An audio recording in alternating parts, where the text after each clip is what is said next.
Hello বন্ধুরা, চলো আজ তোমাদের সঙ্গে শেয়ার করব একটা নতুন ধরনের ভিডিও, নতুন ধরনের রেসিপি বলতে পারো।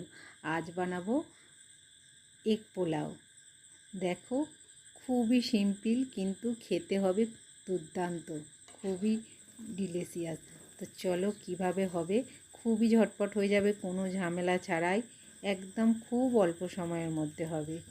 একদমই রান্না করতে যেদিন ইচ্ছা হবে না, এটা বানিয়ে নেবে। তো দেখো, এখানে আমি তার জন্য নিয়ে নিয়েছি 3 কাপ মতো গোবিন্দভোগ চাল। তো চালগুলোকে সুন্দর করে ধুয়ে নিচ্ছি, দেখতেই পাচ্ছ।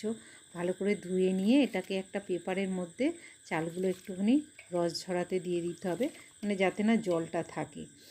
তারপরে তো এদিকে আমি নিয়ে নিয়েছি আলু, পেঁয়াজ, আদা, রসুন, ডিম, আর স্যালাডের জন্য শসা আর পেঁয়াজও কেটে নিয়েছি। তো প্রথমে আমি ডিমগুলো তো দেখো এখানে সিদ্ধ বসিয়ে দিচ্ছি। এখানে দুজনের মতো বানাচ্ছি, তাই এখানে আদা রসুনগুলোও বেটে নেবো। আর তাতে দিয়েছি কাঁচা লঙ্কা কয়েকটা। তো এখানে আমি মশলা, রেগুলার মশলা নিয়ে নিয়েছি, সাথে নিয়েছি কাজু কিশমিশ আর গোটা গরম মশলা। তো এদিকে আমার ডিম সিদ্ধ হয়ে গেছে। এবার কড়াইতে ফ্রাইং প্যানটা বসিয়ে দিয়েছি, দিয়ে ভালো করে গরম করে নিয়ে তেল দিয়ে দিলাম।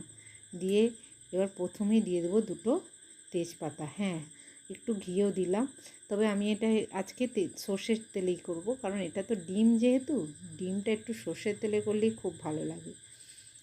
তো আজকে তোমাদের দাদাভাই নিমন্ত্রণ, তাই আমি আর আমার ছেলে খাবো। তো রান্না করতে ইচ্ছা হচ্ছিল না, অলস সোমবার বলতে পারো। তো তাই আজকে এই রান্নাটাই বানালাম। খুবই সহজ হয়ে গেল, সিম্পল, অথচ আমার ছেলে বললো খেতে খুব ভালো হয়েছে। তো তেল গরম হয়ে যেতেই আমি কাজু কিশমিশগুলো ভেজে তুলে নিয়েছি। তারপর তেলে গোটা গরম মশলা ফোড়ন দিয়ে পেঁয়াজগুলোকে সুন্দর করে ভেজে নিচ্ছি। দেখো, জিরে জিরে করে কেটেছিলাম। তারপরে তো ওতেই আলুগুলো দিয়ে দিলাম, আলুগুলোও ভেজে নিচ্ছি সুন্দর করে। আমরা আলু খেতে ভালোবাসি, তাই আলুটা একটু বেশি দিয়েছি। তারপরে দিয়ে দিচ্ছি গাজর। গাজর তোমরা নাও দিতে পারো, আমার বাড়িতে গাজর ছিল, আমার ছেলে খেতে পছন্দ করে, তাই গাজরও দিয়েছি। মানে বাড়িতে যা যা ছিল সেই সব দিয়েই বানিয়েছি, আরও যত মানে সবজি থাকলে দিলে ভালো লাগবে।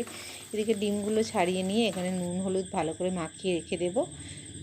আর ওইদিকে আমার আলু, পেঁয়াজ, গাজরগুলো সুন্দর করে ভেজে নিই। দেখো, একটুখানি করে লঙ্কা গুঁড়োও দিয়েছিলাম যাতে খেতে খুব ভালো হয়। দেখো, আমার এদিকে সুন্দর করে আলু, পেঁয়াজ, গাজর ভাজা হয়ে এসেছে। তো এবার ডিমগুলোতে একটু কাঠ লাগাতে ভুলে গেছিলাম, কাঠ লাগিয়ে দিই, তবে মশলাপাতি ভালো করে সুন্দর করে ঢুকবে। তো তো সেই জন্য একটু কাঠ লাগিয়ে নিলাম ডিমের মধ্যে। তারপরে তো এই আলু পেঁয়াজ ভাজা হয়ে এসছে, এখানে এবারে ডিমগুলো দিয়ে দিলাম, দিয়ে সুন্দর করে ডিমগুলোকেও ভেজে নেব। একবারই তেল দিয়েছি, দেখেছো বন্ধুরা, ওতেই সমস্ত রান্না হয়ে যাবে। এদিকে একটা ডিমও ভেঙে দিয়ে দিলাম, ডিমটাকে ওই কড়াইয়ের মধ্যে ঝুড়ি ঝুড়ি করে নিচ্ছি। দেখো,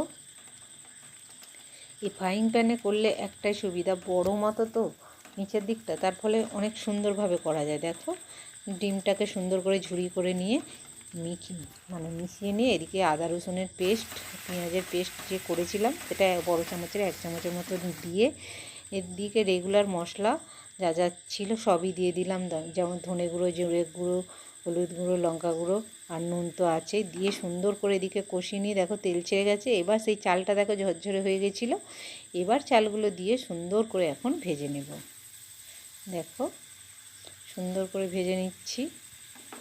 দেখো, চালগুলো আমার মোটামুটি মশলার সঙ্গে সুন্দরভাবে মিক্সড হয়ে গেছে। দেখো, তেল ছেড়ে গেছে কড়া থেকে। তো আমি এখন পরিমাণ মতো জল দেবো, যেহেতু ছোটো বাটি 3 বাটি চাল দিয়েছি, 3 বাটি জল দিয়ে দিলাম। তো ফুটতে থাকুক, ফুটলে তারপরে চাপা দিয়ে রাখবো 10 মিনিট। চালটা যতক্ষণ না জলটা পুরো ফুটবে ততক্ষণ কিন্তু চাপা দেবে না, না হলে তেলটা ওপরে উঠে আসবে। এটা আমার মায়ের টিপস, মা বলে সব সময় যে জল পুরো ফুটে উঠলে তারপরে চাপা দেবে। এই দিয়ে দেখো 10 মিনিট হয়ে গেছে। এই 10 মিনিট চাপা দিয়ে রেখে দিয়েছিলাম।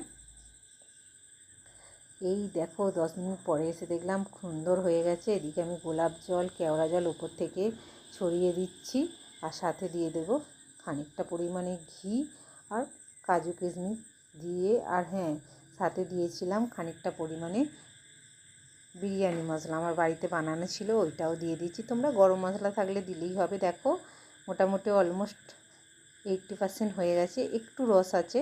তো এগুলো ভালো করে মিক্সড করে নিয়ে আরও আমি 5 মিনিটের মতো একদম গ্যাস সিমে দিয়ে চাপা দিয়ে দেবো। দেখো 5 মিনিট পরে এসে দেখছি পুরো আমার কুক হয়ে গেছে। এই যে দেখো সুন্দরভাবে হয়ে গেছে, চাপা দিয়ে রেখে দিয়েছিলাম। তো এখন তাড়াতাড়ি করে থালায় বেড়ে নিচ্ছি। দেখো সুন্দর হয়েছে, একদম ঝরঝরে, আর খেতেও হয়েছিল কিন্তু খুবই সুন্দর। খুব তাড়াতাড়ি হয়ে যাবে অথচ খেতেও হবে খুব সুন্দর। তো তোমরাও একবার বানিয়ে দেখতে পারো বন্ধুরা, খুবই ভালো লাগবে। তো কেমন লাগলো আমার রেসিপিটা অবশ্যই কমেন্ট করে জানিও, ভালো লাগলে একটা লাইক করো। টাটা।